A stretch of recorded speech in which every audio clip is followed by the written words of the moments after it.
Assalamualaikum warahmatullahi wabarakatuh. Waalaikumsalam warahmatullahi wabarakatuh. Alhamdulillah. Wassalatu wassalamu ala rasulillah wa ala alihi wa sahbihi wa mawala. Alhamdulillah. Ya Rabbana lakal hamdu kama yanbaghi li jalali wajhika wa azim sultanik. Kita bertemu kembali di hari Rabu, mana kita setiap hari Rabu mengkaji surat An-Nur, dan kajian kita masih terkait dengan motivasi Allah Subhanahu wa Ta'ala agar manusia pada umumnya dan orang-orang beriman pada khususnya siap menjadi makhluk yang bertasbih kepada Allah Subhanahu wa Ta'ala seperti bertasbihnya seluruh alam semesta dan seluruh makhluk yang ada di alam semesta ini, yang kemudian dikhususkan oleh Allah, yaitu burung-burung di ayat 41, wa tayrus shaffat kullun qad alima salatahu wa tasbihah. Semua makhluk sudah tahu bagaimana cara dia beribadah dan cara dia bertasbih kepada Allah, maka untuk manusia tidak ada lain tasbihnya adalah mengikuti petunjuk-petunjuk Allah Subhanahu wa Ta'ala di dalam kehidupan ini. Maka Allah menutup motivasi ini dengan wati wal ard wa ilallahil masir.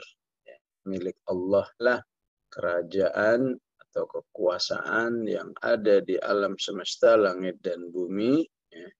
Seperti yang kita bahas kemarin, bahwa taatnya manusia tidak menambah kekuasaan Allah Subhanahu wa Ta'ala, sebagaimana pembangkangan manusia tidak akan mengurangi mulkiyah, ya, kekuasaan Allah Subhanahu wa Ta'ala.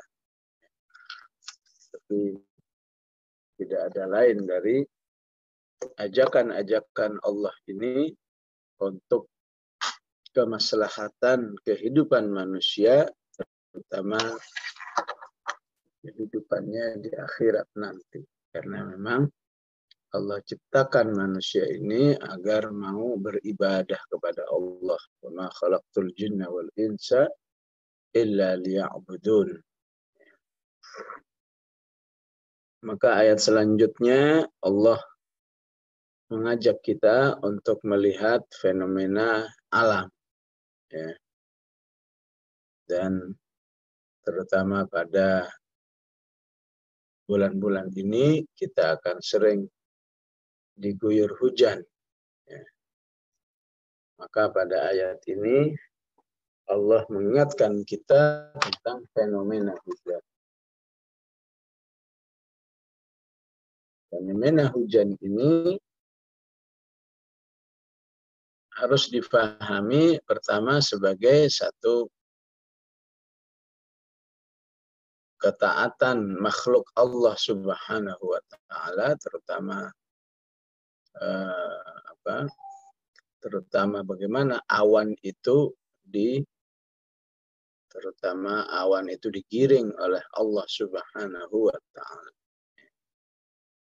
Kedua, bagaimana Allah jadikan hujan itu sebagai kenikmatan bagi manusia,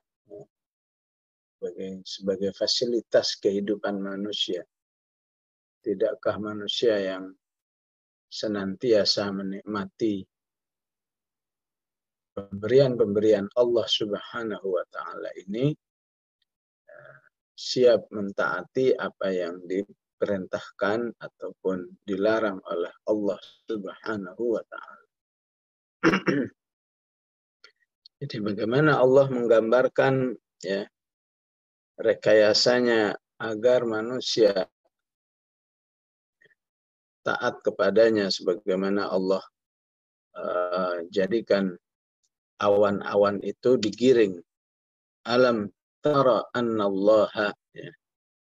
Tidakkah engkau lihat bagaimana Allah yusji sahaban, ya, menggiring awan, ya. Jadi kata yusji berarti awalnya awannya bertebaran, ya, ya. Digiring jadi satu agar kemudian nanti bisa menjadi hujan, ya. Maka mustahil, ya, makhluk manapun bisa menggiring awan. Yusji sahaban, ya. Dan tentu ibu-ibu pernah mendengar atau membaca berita-berita istilahnya hujan buatan, ya, yang diistilahkan dengan hanyalah menyemai, ya, awan-awan itu yang katanya dikasih garam, ya, yang juga tidak dijamin 100% jadi hujan, ya. Kembali lagi kepada yusji sahaban, bagaimana agar awan itu tergiring, ya. Dan kita tahu berapa miliar yang harus dikeluarkan untuk menyemai awan itu supaya bisa menjadi hujan, ya. Yang tentu juga tidak ada jaminan 100% kemudian menjadi hujan, ya. Oleh karena itu penting manusia, ya, dalam menjalani kehidupannya selalu melakukan dua pendekatan, ya. Baik pendekatan basyari maupun pendekatan Rabbani, ya. Jadi hujan itu pada hakikatnya ketika direkayasa supaya bisa turun, ya, supaya turun air, itu ikhtiar basyari namanya, usaha yang sifatnya manusiawi, ya. Tapi jika itu dilakukan oleh kaum muslimin dengan meninggalkan ikhtiar Rabbani, ikhtiar yang sifatnya pendekatan diri kepada Allah, maka alangkah ruginya kehidupan seperti itu. Ya, maka seharusnya ataupun lebih diimbangi, ya, lebih diimbangi untuk bisa menurunkan hujan, maka seharusnya melaksanakan sholat sunnah yang disebut dengan sholatul istisqa. Ya. Jadi insya Allah hujannya dapat, ya, pahalanya dapat, ibadahnya dapat, ya. Tapi yang sibuk dengan hujan buatan, ya, hujannya belum tentu dapat, ya, pahala nggak dapat, ya, menghidupkan sunnah nggak dapat, ya, ibadah nggak dapat, dan lain sebagainya, ya. Begitulah juga mengatur kehidupan, ya. Manusia menyombongkan diri mengatur kehidupan ini dengan akalnya, ya, dengan ilmunya, ya. Jauh dari Allah Subhanahu wa Ta'ala, ya.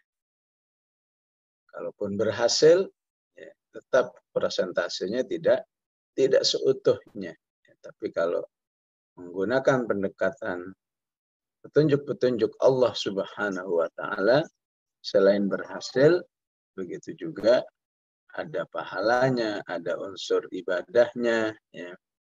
Ya, ada unsur keselamatan kehidupan di akhiratnya insya Allah, ya.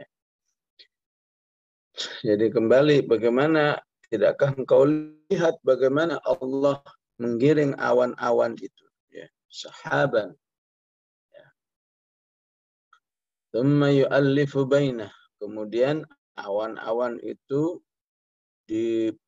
digabungkan, ya, sehingga menjadi tsumma yaj'aluhu rukaman, kemudian awan itu menjadi bertumpuk-tumpuk, tsumma yaj'aluhu rukaman, ya.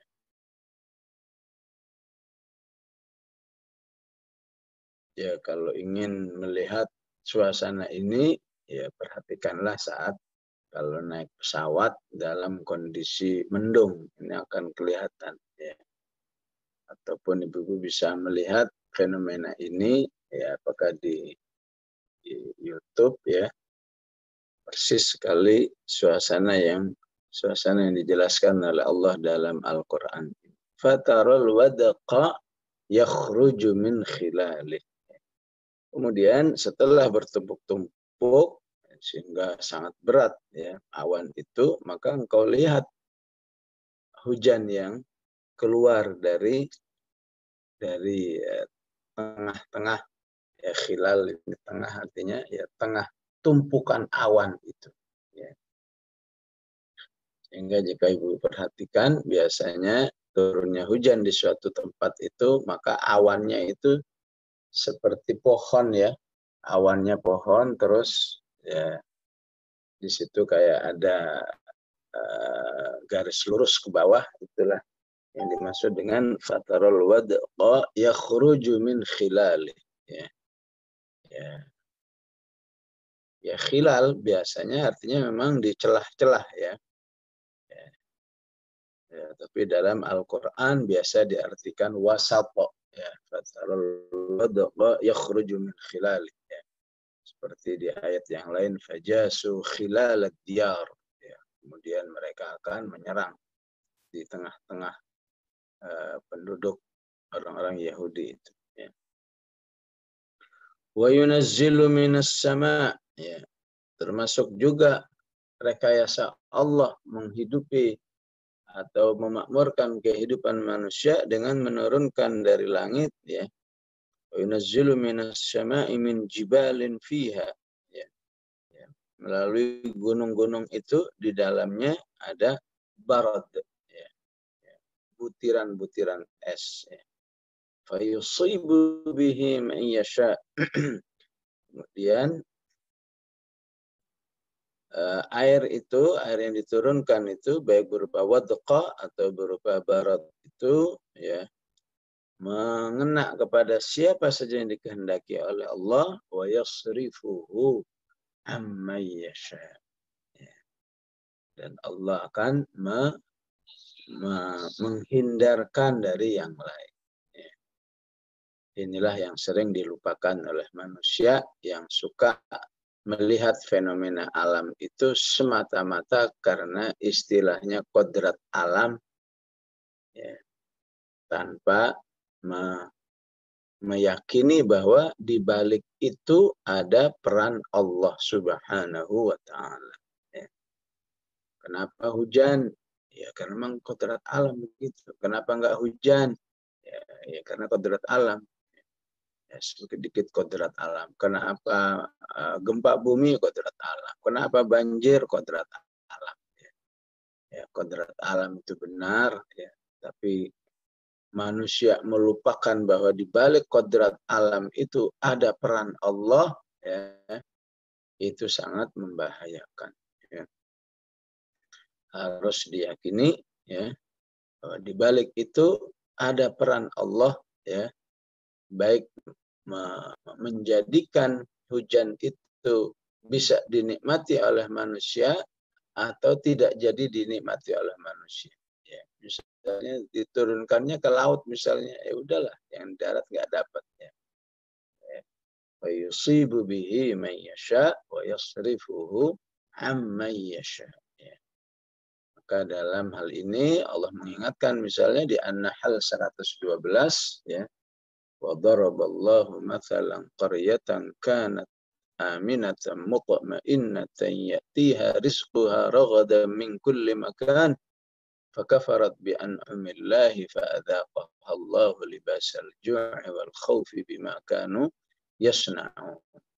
Inti daripada ayat ini, jika engkau melihat sebuah negeri itu aman, ya, tentram, sandang, pangan, papan semua tercukupi, ya, itu tidak terlepas karena unsur ketaatan penduduk-penduduknya yang ada. Ya. Maka saat penduduknya rame-rame bermaksiat, ya, rame-rame tidak mengikuti petunjuk Allah menjalani kehidupan, ya, fakafarat bi'an'umillah, fa'adzaqaha Allahu libasal ju'i wal khauf. Maka Allah akan menimpakan ya, kelaparan dan ya, rasa takut ya, yang menjadi libas. Libas itu pakaian. Ya, bayangkan ya, manusia berpakaian rasa takut dan lapar, ya, maka tentu itu merupakan lambang kesengsaraan kehidupan. Ya, tentu dibalik libas berarti juga bisa dibuka, bisa dicopot. Bagaimana caranya? Bertaubat kepada Allah Subhanahu wa Ta'ala. Ya. Nah, inilah akidah, sisi akidah yang harus diyakini oleh setiap manusia, terutama orang beriman, bahwa dibalik hujan fayusibu bihi man yasha wa yasrifuhu amma yasha. Di balik itu ada peran Allah. Allah yang menjadikan hujan itu bisa dinikmati atau dipalingkan, ya, dijauhkan dari manusia sehingga manusia hidup dalam kekeringan, dalam kondisi kekurangan air. Ya. Yakadu sana barqihi yadhhabu bil absar. Ya. Hampir-hampir cahaya, ya, cahaya kilatannya itu bisa menghilangkan penglihatan. Yadhhabu bil absar. Ya, ini menggambarkan suasana menjelang, ya, menjelang turunnya hujan, ya, ada kilatan-kilatan, ya, yang membuat manusia bisa takut, ya, yang istilahnya berharap, wah kalau sudah gelap begini, udah kilat menyambar-nyambar seperti itu, manusia mengira, ya, ini hujan, ya. Maka tapi sering terjadi yasrifuhu amma yasha. Ya. Udah tanda-tandanya sangat menunjukkan hujan, ternyata nggak jadi hujan. Ya. Alhamdulillah, ya. Ataupun wah ini hujan, oh ternyata hujannya hujan yang membawa kesengsaraan. Ya. Suasana ini pernah digambarkan dalam kehidupan umat Nabi Hud. Ya. Hujan, ya, awan gelap, ternyata di balik awan yang gelap itu hujan yang menghancurkan. Ya. Di surat Al-Ahqaf Allah berfirman, "Falamma ra'awhu 'aridan mustaqbila awdiyatihim qalu hadza 'aridun mumtiruna bal huwa masta'jaltum bih rihum fiha 'adzabun alim." Kira hujan yang akan memberikan air, bisa menyuburkan sawah-sawah, mengisi sumur-sumur yang ada, danau-danau yang ada, ternyata hujan yang menghancurkan, yang meluluh lantahkan ke kampung-kampung kaum Nabi Hud alaihissalam. Jemaah rahimakumullah, ya, sungguh sangat banyak dicontohkan oleh Rasulullah Sallallahu Alaihi Wasallam bahwa di balik turunnya hujan itu harus menjadi peluang untuk banyak ingat kepada Allah. Nah, ayatnya di sini sudah jelas, ya.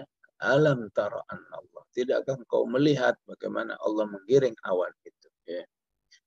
Jadi memang ini satu himbauan, ya, satu motivasi, tahdhid, ya. Motivasi, hendaklah kamu ingat Allah di saat-saat turunnya hujan. Ya. Maka kalau kita melihat kehidupan Rasulullah Sallallahu Alaihi Wasallam terlihat sekali, ya. Rasulullah Sallallahu Alaihi Wasallam menjadikan hujan itu sebagai momen untuk berzikir kepada Allah, ingat kepada Allah. Ya. Baik zikir qalbi maupun zikir lisani, zikir qalbi maupun zikir lisani. Ya. Zikir qalbi bagaimana? Dijelaskan diriwayatkan dari Aisyah radhiyallahu anha bahwa Rasulullah ketika di Madinah terjadi mendung yang gelap, yang pekat sekali, ya, Rasulullah terlihat galau, ya, bahkan kayak ketakutan, ya, masuk keluar rumah, masuk lagi, keluar rumah, masuk lagi, ya. Aisyah radhiyallahu anha sampai khawatir terhadap apa yang dirasakan oleh Rasulullah Shallallahu Alaihi Wasallam, ya. Padahal ya kita tahu Rasulullah Shallallahu Alaihi Wasallam dijamin keamanannya. Rasulullah ya selalu dalam ketaatan kepada Allah, ya. Ketika ditanya oleh Aisyah radhiyallahu anha, ya Rasulullah, apa gerangan yang terjadi begitu ketakutan kau melihat suasana langit yang mendung pekat ini? Ya.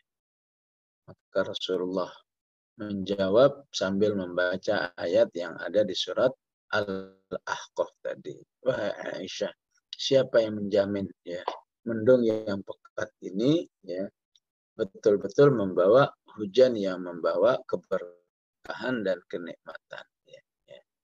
Siapa yang menjamin bahwa hujan ini atau mendung yang pekat ini tidak berubah seperti yang dialami oleh kaum Ad, ya.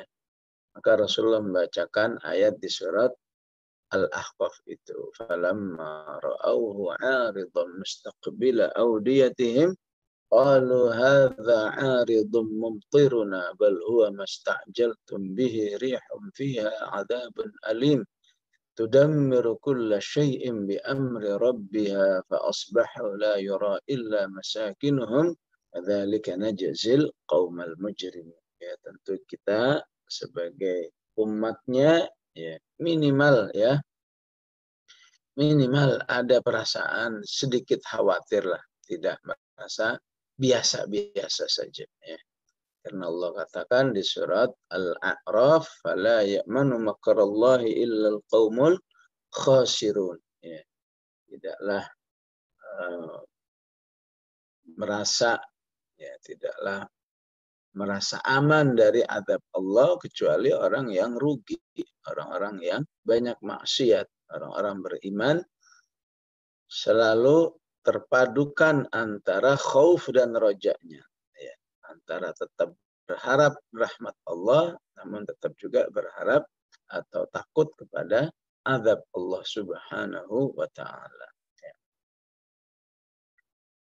Begitu juga Rasulullah menjadikan turunnya hujan, ya, sebagai peluang berzikir dengan seringnya berdoa, ya. Rasulullah menjadikan turunnya hujan itu adalah saat-saat yang mustajab dakwah, ya. Saat yang dakwah dikabulkan, ya. Jadi jangan biarkan hujan berlalu saja tanpa berdoa. Minimal, ya, yang paling gampang lah kalau susah-susah doa turun hujan, ya. Selain doa yang terkait dengan hujan itu sendiri, Allahumma sayyiban nafi'a, ya. Berdoalah dengan doa-doa kepentingan hidup kita. Apa rabbighfirli wa liwalidayya, apa rabbana hab lana min azwajina, apa rabbana la tuzigh qulubana. Penting doa-doa yang doa unggulan, ya. Rabbana la tu'akhidna in nasina, itu doa-doa unggulan yang kalau Allah berikan kepada kita, aman insyaallah hidup ini, ya. Baik dunia maupun di akhirat, ya. Ya, selanjutnya zikir-zikir secara umum, ya, sebagai bukti bahwa kita istilahnya sama dengan hujan, sebagaimana hujan itu salah satu rekayasa Allah, ya. Maka kita ingin menyatukan diri kita sebagai hamba-hamba Allah yang sedang juga berada dalam ketaatan, ya. Ya, tentu juga, ya, sangat panjang jika dibahas, ya, bahwa saat turunnya hujan itu saat-saat pendekatan diri kepada Allah, yes. Saat ada petir, ada zikirnya. Saat mungkin ada angin yang menghembus, ada zikirnya, ya, dan seterusnya. Itu semua akan menjadikan diri kita, ya, berada dalam sebuah tarbiyah imaniyah, ya, pembinaan keimanan karena turunnya hujan. Ya. Agama mana yang bisa mengajarkan manusia seperti ini, ya, kalau bukan Al-Quran. Ya. Jauh dari Al-Quran, ya, betapapun dia orang beriman, ya, maka tidak akan merasakan tarbiyah imaniyah dari turunnya hujan. Ya. Begitu juga Allah inginkan manusia itu berada di dalam zikir kepadanya atau ingat kepadanya pada pergantian malam dan siang. Yuqallibullahu al-laila wan nahar. Allah lah yang merubah dari malam ke siang dan siang ke malam. Inna fi dzalika la'ibratan liulil absar. Ini harus menjadi satu pelajaran, ya. Ibrah itu salah satu katanya dari kata al-ubur. Ya. Al-ubur itu artinya apa? Ya. Menyeberang. Ya. Ma'bar itu penyeberangan. Ya. Jadi disebut ibrah. Ya. Maka Allah minta peristiwa ini bisa menghantarkan kita sebagaimana penyeberangan itu, jembatan itu, ya, menghantarkan manusia dari tempat A ke tempat B. Ya. Begitulah disebut ibrah apabila malam dan siang itu membuat kita selalu bersama Allah Subhanahu wa Ta'ala. Ya. Maka minimalnya adalah, ya, karena mau datang malam manusia, ya, melakukan sholat asar misalnya. Itu sudah menunjukkan, ya, dia telah menyambut akan datangnya malam itu dengan ibadah. Mau datang siang, dia menyambutnya dengan sholat subuh. Itu jika itu dikembangkan lebih jauh, ya, istilahnya ada zikir pagi, zikir petang, ada tilawah, ada doa. Ya. Itulah orang-orang yang betul-betul mengambil ibrah dari perubahan malam dan siang itu. Ya, maka Rasulullah salah satunya mengajarkan kepada kita agar kita terampuni saat masuk waktu malam, terampuni dosa kita saat masuk waktu siang. Allahumma inna hadza iqbalu naharik wa idbaru lailik wa aswatu du'atik faghfirli. Ini ketika di waktu menyambut siang. Saat menyambut malam, Allahumma inna hadza iqbalu lailik wa idbaru naharik. Ya. Nah, menyambut malam, kita juga diajarkan agar berada dalam kondisi diampuni oleh Allah Subhanahu wa Ta'ala. Ya. Ya, begitulah pentingnya melaksanakan sunnah, ya. Ya. Rasa-rasanya kalau saja ayat ini digabungkan dengan sunnah, ya, maka yang terjadi apa? Ya, yang terjadi terbangunnya hubungan yang kuat antara manusia dengan Allah. Ya. Ketika terbangun kuat hubungan dengan Allah, yang terjadi apa? Manusia itu gampang diatur oleh Allah. Ya. Jadi akan selalu bersikap terhadap syariat Allah itu, ya, sami'na wa ata'na. Kami siap mendengar, kami siap taat. Saat manusia jauh dari Allah, yang terjadi apa? Sami'na wa asayna. Karena itu, orang-orang munafiklah yang anti terhadap Al-Quran. Ya, nanti dijelaskan di ayat-ayat berikutnya. Salah satunya kenapa? Allah sebut di akhir juz ke-5 surat An-Nisa, وَلَا يَذْكُرُونَ اللَّهَ إِلَّا قَلِيلًا. Ya, karena memang interaksinya dengan Allah, ya, itu sangat sedikit. Ya. Tidaklah mereka berzikir kepada Allah kecuali sedikit. Ternyata zikir itu sangat besar manfaatnya untuk membangun kehidupan manusia. Jadi bukan hanya masalah fadail ya, keutamaan-keutamaan, tapi ya, jiwa hati yang selalu dekat dengan Allah akan memudahkan, akan membuat manusia itu ya, indah melihat syariat Allah ya, bagian yang manapun. Di surat At-Taubah, wala ya'tuna sholata illa wahum kusala. Tidaklah mereka mendatangi sholat kecuali dengan keadaan malas. Sementara orang beriman dalam keadaan yastabshirun, ya, dalam keadaan bahagia, ya. Bisa sholat, bisa sujud, ya. Itu sesuatu yang paling membahagiakan, momen yang sangat mahal, ya. Sementara orang-orang yang munafik ya, menyikapinya dengan rasa malas, ya. Begitu berinfak juga dihadapinya dengan rasa terpaksa. Wala yunfiquna illa wahum karihun. Namun orang seperti ini Allah katakan bisa saja kelihatan kehidupannya keren gitu ya. Orang maksiat, tapi kok keren ya. Hartanya banyak, ininya banyak, maka Allah ingatnya awas ya. Jangan terpukau oleh kerennya kehidupan manusia padahal dia banyak maksiat ya. Di balik itu bisa membawa kepada bencana bagi manusia itu. Dihancurkan karena kehidupannya yang manusia yang keren itu. Maka Allah katakan di surat At-Taubah, "La tu'jibka amwaluhum wala auladuhum, innama yuridullahu liyu'adzibahum biha fil hayatid dunya." Ya, ya, gara-gara kehidupan yang keren itu Allah akan hancurkan, Allah akan azab manusia itu. Liyu'adzibahum biha fil hayatid dunya tazhaqa anfusuhum wa hum kafirun. Allah akan hancurkan jiwa mereka, na'udzubillah.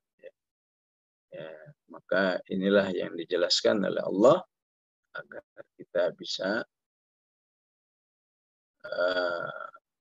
ingat kepada Allah di dalam berinteraksi dengan alam, ya. Berinteraksi dengan hujan, dengan siang dan malam, ya. Ataupun ibu-ibu kalau lagi rihlah ya, minimal banyak bertasbih melihat indahnya maka lautan, indahnya pegunungan, indahnya danau ya. Jika itu membuat kita memuji Allah Subhanahu wa taala, maka itu akan menjadi suatu kondisi tarbiyah imaniyah yang sangat baik bagi kehidupan ya. Selanjutnya Allah mengajak kita untuk melihat fenomena makhluk hidup ya. Wallahu khalaqa kulla dabbatin mimma. Ya. Dan Allah menciptakan semua makhluk hidup itu dari air ya.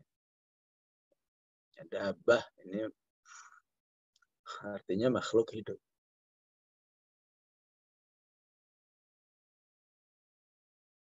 Walaupun dalam bahasa Arab selain Al-Quran, dabbah bisa bermakna ya, binatang yang jadi kendaraan ya, onta ya. Ataupun kuda juga sering disebut dabbah ya. Tapi makna aslinya ya, kullu ma yadibbu 'alal ardi disebut dengan dabbah, semua yang hidup di atas tanah ya. Daripada makhluk hidup adalah dabbah. Allah ciptakan ya semua makhluk hidup itu dari air. Di balik makhluk hidup itu Allah menjelaskan variasi-variasinya. Ya. Faminhum man yamshi 'ala batnih. Ya. Di antara mereka, ya, biasanya kan bahasa mereka itu untuk manusia. Ya. Tapi Allah menggunakan mereka ini untuk ya, selain manusia plus juga semua binatang-binatang yang ada. Ya. Di antara mereka, makhluk-makhluk hidup itu ada yang berjalan di atas perutnya. Ala batnih. Ya, utamanya adalah ular ya.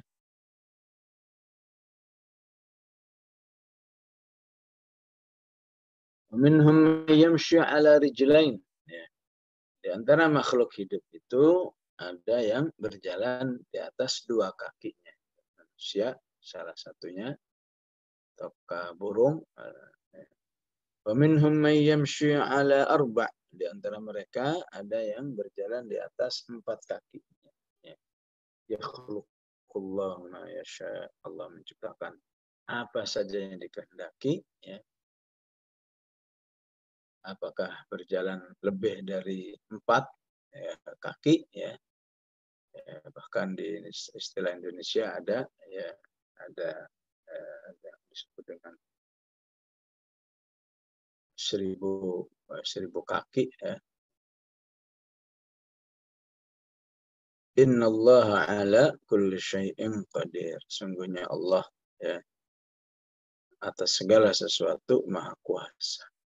Ya. Maka ayat ini ya,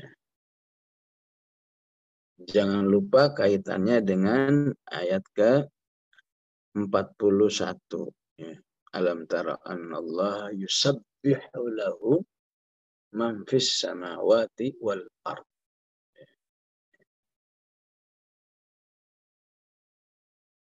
Bahwa semua yang ada di alam semesta ini semua bertasbih. Ya. Misalnya apa? Maka dijelaskan di ayat 45 ini. Misalnya adalah kulla dabbah. Ya. Misalnya seluruh makhluk hidup ya, yang ada di atas bumi ini. Di Timur Tengah sana ada namanya Syekh Abdul Daim Al-Kahil ya. Syekh Abdul Daim Al-Kahil ini memang spesialis mengkaji ayat-ayat alam semesta ya. Seperti tadi ayat yang ke-43 alam tara annallaha yusji sahaban ya.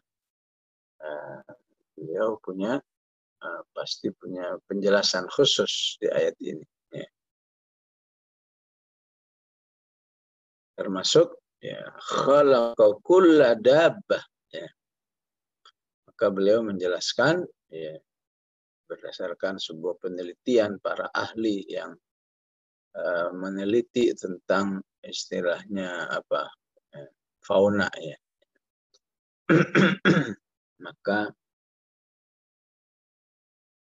di atas bumi ini ya, spesies ya apa jenis-jenisnya ya, jenis-jenis dabah itu ya, ya kita akan melihatnya cuma tahunya yang ada di depan mata kita ya, yang ada di pedalaman hutan-hutan itu kan itu di luar pengamatan kita.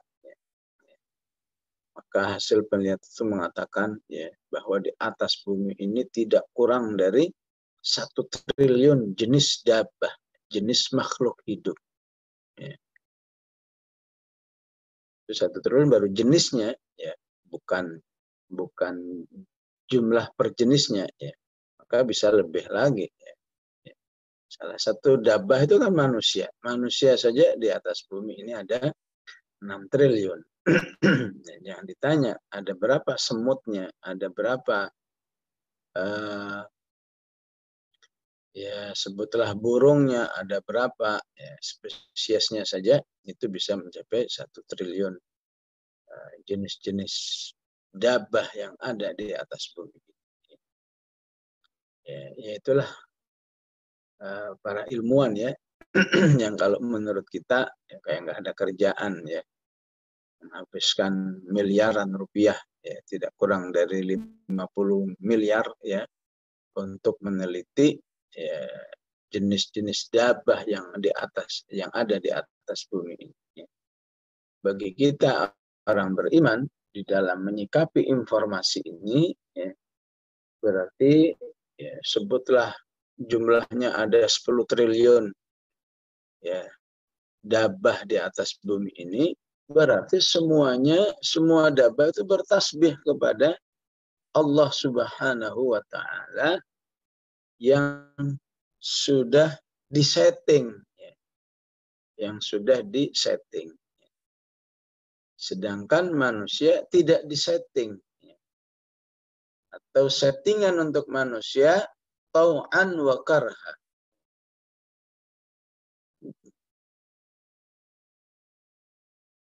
Settingan manusia adalah dia bisa bertasbih, bisa enggak, diberi ikhtiyari. Maka jumlah ini harus bisa menjadi motivasi. Tidakkah kita malu dengan dabbah yang jumlahnya ratusan juta di atas bumi ini semua bertasbih, sementara kita sebagai manusia tidak bertasbih. Maka manusia yang enggan bertasbih, maka di alam semesta ini hanyalah menjadi makhluk yang terkucilkan. Dan tasbihnya manusia tentu tidak hanya dengan mulut, tasbihnya manusia dengan keyakinannya kepada Allah secara benar, dengan sikap-sikapnya yang sesuai dengan petunjuk Allah, sesuai dengan yang diungkapkan di ayat 41 yang kemarin kita bahas, kullun qad alima salatahu wa tasbihah. Semua udah tahu bagaimana cara dia beribadah dan cara dia bertasbih. Maka manusia tentu punya syariat tersendiri bagaimana dia salat dan bagaimana dia bertasbih. Maka menjalankan surat An-Nur itulah salah satu bentuk tasbih manusia kepada Allah Subhanahu wa Ta'ala dalam menjalani kehidupan. Maka ditutup oleh Allah dengan laqad anzalna ayatin mubayyinat. Sungguh telah kami turunkan ayat-ayat yang mampu memberi penjelasan. Dan inilah sifat Al-Quran. Sifat Al-Quran itu bayyinat dan mubayyinat. Jelas dan memberi fungsi penjelasan. Jelas itu berarti mudah difahami. Mubayyinat, bagi yang ingin paham pasti Allah akan berikan pemahaman. Bukan yang jelas tapi tidak bisa diakses. Wallahu yahdi man yasha'u ila siratal mustaqim. Dan Allah akan memberi hidayah, menunjukkan dari ayat-ayat itu terhadap siapa yang dikehendaki menuju jalan yang lurus. Sya'u ila siratal mustaqim. Tentu di balik mayyasha ini harus difahami dua-duanya. Allah memberi petunjuk kepada siapa yang dikehendaki oleh Allah. Pemahaman yang lain, Allah memberi petunjuk kepada orang yang mau diberi petunjuk ke jalan yang lurus. Jadi manusia mau, Allah pun mau. Manusianya nggak mau, sama siratal mustaqim dia nggak tertarik, apalagi dia membenci, apalagi dia memerangi, orang seperti itu susah mendapat yahdi. Dia harus merubah dulu perasaannya. Istilahnya kalau saja dia lepas sebentar saja rasa bencinya kepada syariat Allah, lepaskan sebentar saja, maka di situ bisa terjadi yahdi man yasha'u ila siratal mustaqim. Umar bin Khattab tadinya sangat membenci Islam ini, apa-apaan nih agama begitu. Tapi begitu beliau menemukan lembaran-lembaran Al-Quran yang tertulis di dalam surat Thaha, ya, maka dia ya, melepas dulu kebenciannya. Baca dulu ini apa ini. Ya. Oh ternyata indah sekali. Ya. Akhirnya masuk Islam. Jubair bin Mut'im juga demikian. Kuncinya luar biasa sama Islam. Tapi ketika mendengar Rasulullah lagi baca Al-Quran di sebuah salat maghrib, ya, membaca waqtur wa kitabim mastur, saat itu beliau bisa melepaskan dulu kebenciannya. Ya. Perhatikan dulu apa sih maunya Allah. Ya. Jangan antipati dulu, baru dengar oh, ini Quran udah antipati dulu, ya nggak ketemu hidayahnya. Ya. Ya. Ya. Istirahatkan dulu antipatinya, ketidaktertarikannya, apalagi kebenciannya. Sejenak istirahat dulu. Ya. Berinteraksilah dengan ayat-ayat ini dengan hatinya, maka di situ Allah akan yahdi. Allah akan menunjukkan. Allah yahdi man yasha'u ila siratim mustaqim. Ya. Sampai di ayat 46 ini ya, berakhir satu maqta' namanya, ya. Satu penggalan, ya. Satu penggalan bagaimana Allah memotivasi orang beriman agar mau melaksanakan Al-Quran sebagai pedoman hidup, ya. Saya masih ingat kemarin ayatnya berasal dari ayat 34, ya. Walaqad anzalna ilaikum ayatim mubayyinat, ya. Ya. Jadi kalau di ayat 34, 45 ayatnya disebut dengan mubayyinat, ya. Tapi di awal surat disebut dengan bayyinat. Suratun anzalnaha wa faradnaha wa anzalna fiha ayatim bayyinat.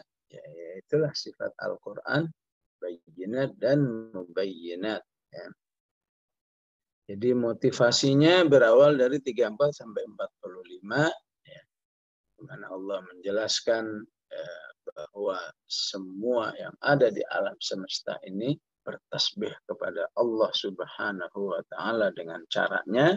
Maka alangkah ruginya manusia yang tidak menyatukan dirinya dengan alam semesta.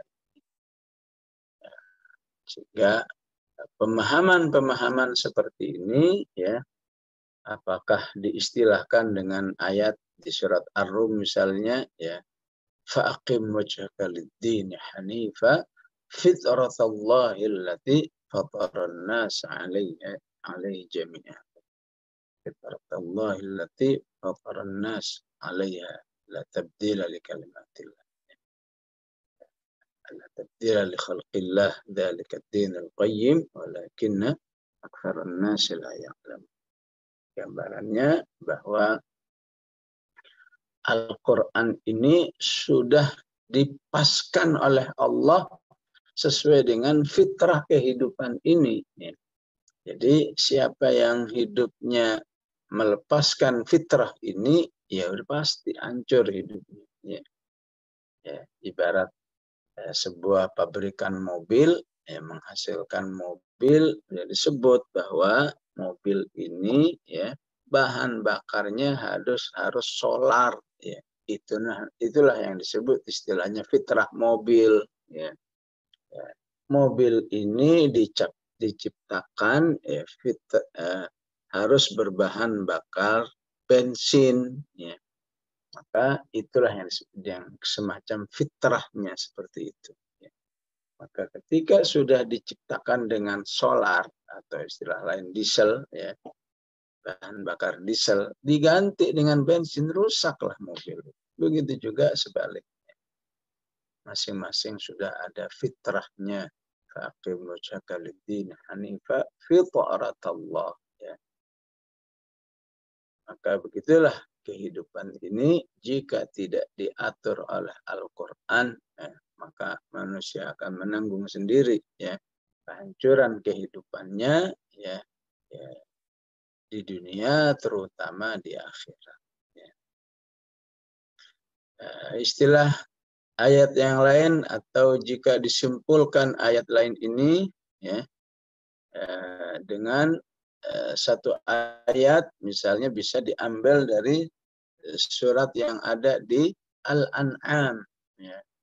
Allah katakan apa? Wa tammat kalimatu rabbika sidqan wa adla la mubaddila li kalimatihi wa huwas samiul alim. Dan kalimat Allah ya, atau ilmu Allah yang dituangkan di dalam Al-Quran sebagai pedoman hidup ini ya, Allah nyatakan sebagai sesuatu yang tamat ya. Tamat itu artinya sempurna. Tamat kalimat rabbika ya. Dan sudah sempurna ilmu Allah ya. Karena itu tidaklah disebut kalimatullah ya. Imma maknanya terkait dengan Al-Quran, imma terkait dengan ilmu Allah yang lebih luas lagi ya, baik yang ada di Al-Quran maupun yang selain Al-Quran ya, yang disebut di surat Luqman atau di surat Al-Kahfi. Kalau saja lautan itu dijadikan tinta untuk menulis ilmu Allah, maka lautan itu akan habis ya. Betapapun disediakan ya, tambahan 7 laut lagi ya. Walau kana fil bahri midadan li kalimati rabbi lanafidal bahru qabla an tanfada kalimatu rabbi walau ji'na bimithlihi madada ya. Karena itu saat kita membaca doa a'udzu bikalimatillahi tammat ya min syarri ma khalaq, maka aku berlindung dengan kalimat Allah, baik yang Al-Quran maupun yang sifatnya apa yang diistilahkan dengan maqadirul khalq, ya, ketentuan-ketentuan ciptaan Allah. Ya. Maka Al-Quran ini harus ditempatkan sebagai salah satu ilmu Allah ya, yang dikaruniakan ya, bukan dibebankan, karena Allah katakan ma anzalna 'alaikal qur'ana litashqa ya, dikaruniakan seperti Allah mengkaruniakan hujan yang tadi kita bahas, mengkaruniakan berbagai macam binatang yang ada di atas bumi ini ya.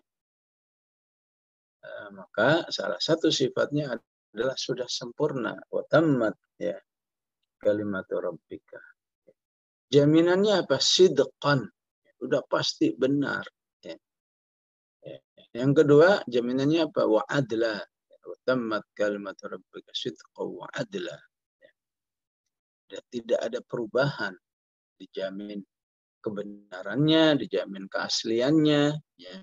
Dan seharusnya manusia tidak merubah-rubah seperti ahlul kitab yang lain suka merubah-rubah firman Allah, wahyu Allah, la mubaddila li kalimatihi wa huwas samiul alim.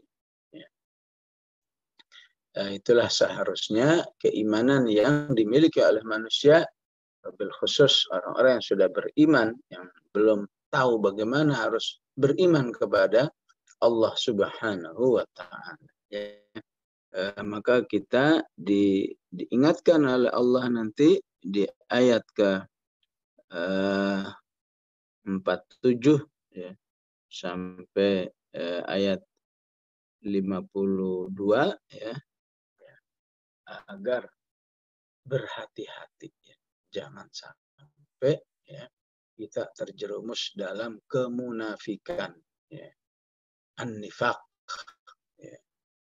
Terjerumus dalam sikap-sikap kemunafikan ya, setelah menyatakan beriman tapi tidak memperlihatkan sikap penghambaan yang benar, itulah hakikat kemunafikan. Ya. Insya Allah bisa kita rinci lebih dalam kesempatan yang lain. Sekedar mengingatkan bahwa tema berikutnya adalah ya, bahwa yang menolak Al-Quran ini hanya 2 kelompok manusia. Ya. Imma orang kafir, imma orang yang memiliki kemunafikan. sebagaimana yang diungkap dari awal sejak Al-Baqarah, ya, bahwa manusia itu beriman, kafir, munafik. Ya. Kenapa perlu dijelaskan? Maka ketika nyambung ke Al-Baqarah, munafik dan kafir itulah orang yang selalu menolak Al-Quran sebagai pedoman hidupnya. Alhamdulillah. Baik ibu-ibu, sampai di sini kaji kita, insya Allah semoga semakin membuat kita rindu dan mencintai ayat-ayat Allah Subhanahu wa Ta'ala ini, terutama ketika bisa diterapkan dalam kehidupan umat ini, insya Allah. Qulu qawli hadza wa astaghfirullahal azim. Assalamualaikum warahmatullahi wabarakatuh.